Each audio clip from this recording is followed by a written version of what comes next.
Hey there, it's Elysha. Welcome back. I am so excited about the guest that I have today. Her name is Linda Rossetti, and she is an expert in transition. She is currently the executive director of the Transition Institute, and I was so drawn to her work because it runs so parallel to the work that I do, right? Helping women who are in the in-between, right? And that what can feel like sometimes a messy experience, Linda is here to tell us that it is actually a beautiful time to really learn more about who you are. So Linda, thank you so much for being here today. Hi, Elysha. Thank you for having me. Linda, you've done so much with your work, with your research. You've talked to so many people about transition. And my first question is, what drew you to this work? Oh, wow. And thank you for starting there, because I have to say, I was somebody that was completely blown away by an experience that I would say I had no name for, right? I was in the high point of my career, right? I was an executive in a global organization. I was doing laps around the planet on airplanes, right? I was responsible for 21,000 people in 37 countries. And I had two young kids, right? I was just living it. And I have to say, at that moment, I was struggling because all of a sudden things like achievement or my career seemed to just go upside down. Like I just couldn't really get my head around what was happening. And I struggled to describe that to everyone around me. My friends looked at me like, what's wrong with you? Like, get over it. And I was like, no, there's something here. There's something going on. And I was really frustrated. So it was more out of my own frustration and curiosity, like, what is happening, that drove me to what has now been a decade of research on the topic of what happens in adult lives when we navigate major change. And they can be precipitated like things that happen to me, like this kind of losing my way, but they can also be precipitated by more tangible events like a job loss or a geographic move or a divorce, or a loss. So I kind of wound up here unexpectedly. And it was my own frustration that said, wait a minute, I can't be the only one that has gone through this. And so that has led to some of what I think is the most extensive research on what happens when adults navigate change. And it's been a joy, an absolute joy. I've written 2 books. I get to work every day with people through the Transition Institute. And I know, because I've lived it and I've lived it through hundreds of others, that there is an enormous opportunity that we miss if we misinterpret those times when something doesn't feel right. And so I celebrate the work that you do, because I know you support women who go through this, and I'm really excited to tell you more about what I've learned. Yeah, so what I'm hearing you experienced and what I know I've experienced and many of the women who I work with is an identity change, right? We don't even realize when it's happening. We can bring it back to the clothing where it's like the old clothes don't quite fit, but you're not really sure what the new clothes look like, right? So that's what really drew me to your work. And what I find so fascinating is this idea of shifting identities. And I know in your work, because I watched one of your YouTubes or one of your videos, it was a talk, you were a keynote speaker, and I just found it so fascinating to watch.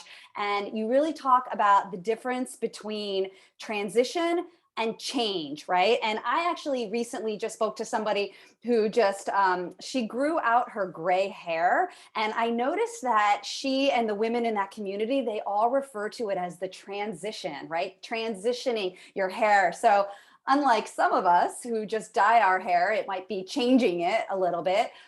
Then there are those who go from dark hair to silver hair, and that's more of a transition. So I would love for you to explain a little bit more about this idea of the difference between the change and the transition.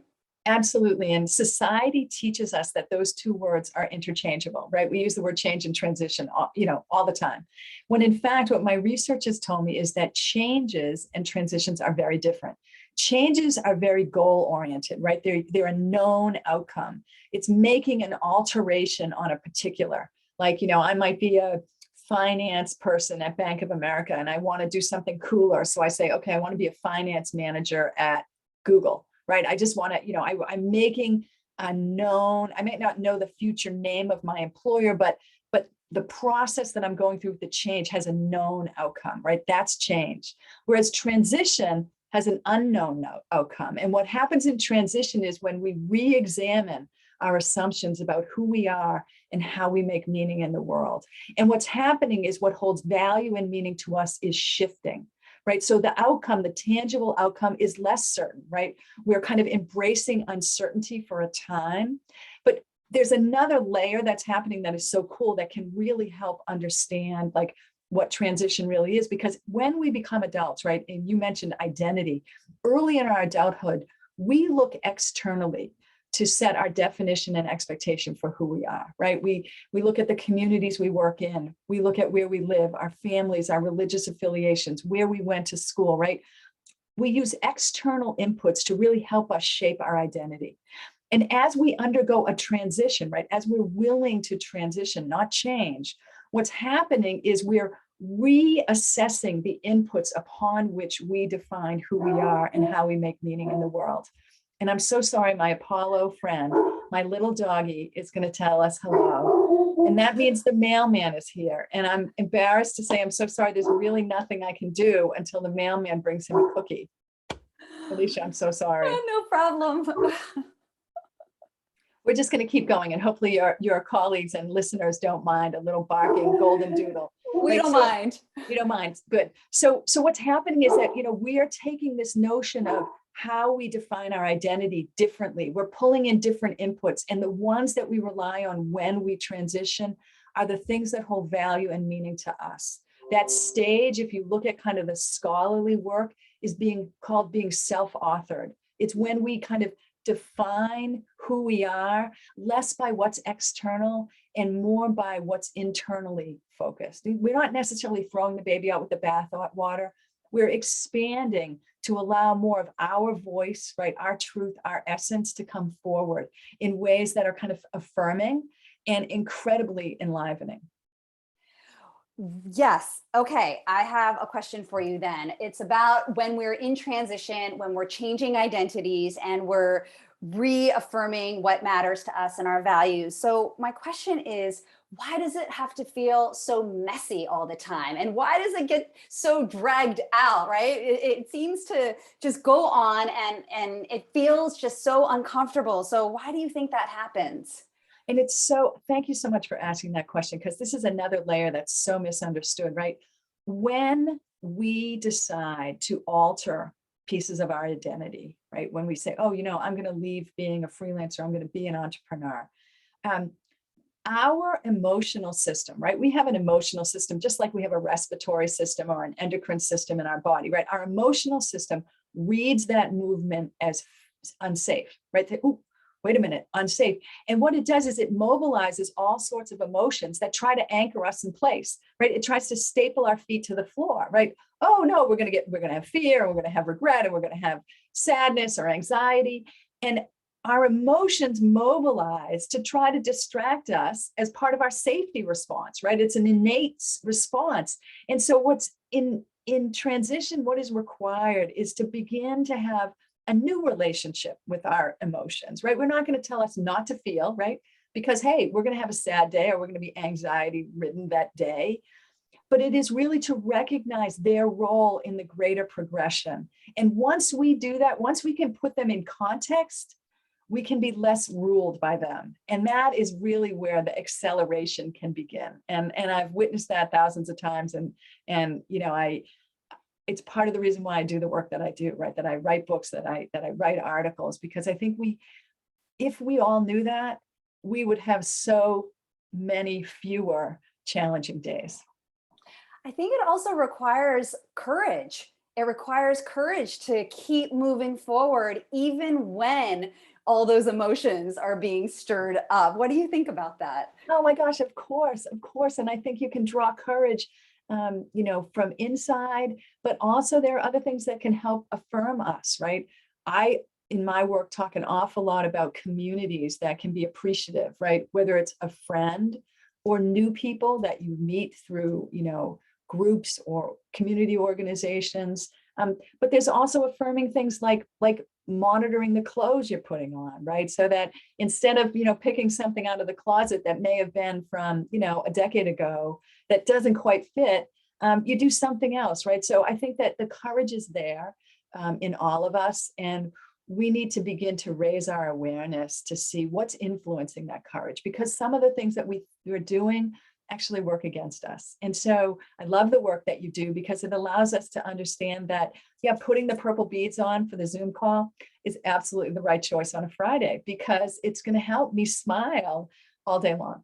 And that sounds little and insignificant, but I promise you it isn't. That, as we move through this progression that says, I'm going to rethink who I am and how I make value, more meaning in my life, that's not a 15-minute exercise, right? It's a journey that, we begin again and again and again. It's very iterative. And we need to find places where we're affirmed. And sometimes that can be in intimate relationships. Sometimes it can be with friends. Sometimes it can be with strangers, right? I host a number of groups, right? My favorite one I host all the time, Thursday evenings. It's a free group online. It's called Dishing with Disruption. And it is just that. It's bringing people together who are in the midst, this in-between that you talk about. And they can share with one another and say, today was a crummy day, or you know what, today was a great day. And just having those people near us is affirming and helps us maintain the courage that we need to take a step. But the one thing I will say is we don't have to take 1,000 steps in one leap. We can just take one and then have the courage to take one more. And once we do that, that new behavior actually feeds off of itself and really helps us walk forward with confidence we didn't even really know we had. And the purple beads were a beautiful choice to wear on this Friday afternoon. Okay, so I take that as a great compliment from a stylist, right? Because I don't have that DNA. So thank you. I appreciate it. Yeah, no, I love them. So here's my question for you. What happens, or what about those times when we know the transition is coming, right? So this could go back to the women who are, letting their grays grow in, or it could be someone in my situation where I've got a high school senior who is going to be going off to college soon. So that's going to completely upend my identity. As a freelance fashion stylist, I was fortunate enough to be very present in my children's daily lives. So this identity is coming to an end. And what advice do you have for people who know that they've got this transition coming? How do we face it? I think the best first step is to educate ourselves on what the difference is between change and transition, right? Because we can make lots of choices as we move from somebody who is very involved to somebody who is an empty nester, right? And so the first is really giving yourself the information so that you can make great choices, as you're stepping through that. So my work, I have a book called Women and Transition: Reinventing Work and Life. It's available on Amazon. Next spring, in May of 23, my second book is coming out, which is a look at disruption, right? So I would turn to educate ourselves so we understand what's happening. And then I would really take some time to reflect, right? Become self-aware, check in with where you are and the kinds of things that are important to you. And I think that those two steps are undeniably power steps, and they seem simple, but I promise you that they can change the trajectory as you move forward. I am always for bringing in more self-awareness. So I love that you bring that up too, getting to know who you are, because we are changing. We are always changing, right? The things we used to love in our closets, we may not love them anymore. And the way we want to feel in our clothes, this is changing as we change as people. So something that you say that I just think is so beautiful is that in this transition, as we are redefining ourselves, you mentioned about how it is really about bringing out your own voice, tapping into your own voice to have your full expression. So could you just talk a little bit more about this? Yes, and it's this was one of the biggest, astonishing points I learned from my research, right? Because I, in the beginning, thought transition was about, okay, moving my career from A to B, or moving my house from city to rural, or what have you. It was event driven. It was tangible. I could name it. I would know when I was beginning and ending. And what I've learned through the research is that really transition is about coming into our voices, right? And when I say voice, I don't mean audible, although that can be part of it. It's really coming into our truth, right? It's understanding who we are at our essence, not as we've learned how to be because we went to investment banking and we've always been a VP at Goldman Sachs, right? It's who am I? And coming into that voice in ways that we haven't occupied in the past. And so that can mean a new style. It can mean taking a risk in a conversation and letting people see you in a new way. And so transition in after a decade of research and really inspiring work with others, I now think of it as really this progression into who we are and this courage and willingness to let others see us, not see us visually, like because I have purple beads on. It's see who I am and what holds value and meaning to me and how that uniquely manifests itself in how I occupy this space. And so it's really all about voice and our willingness to become aware of our voice first, and to then have the courage to use it in new and more true, I hate the word authentic, but I'll use it, more authentic ways. I just am always afraid of words that are so popular that I misuse them. I don't really know currently what we think about authentic, but it is really coming into voice in a way that is, in line with who you are. And I think the beauty in that is, yes, when others start to see us in this new way, but even more important is when we start to see ourselves in this way.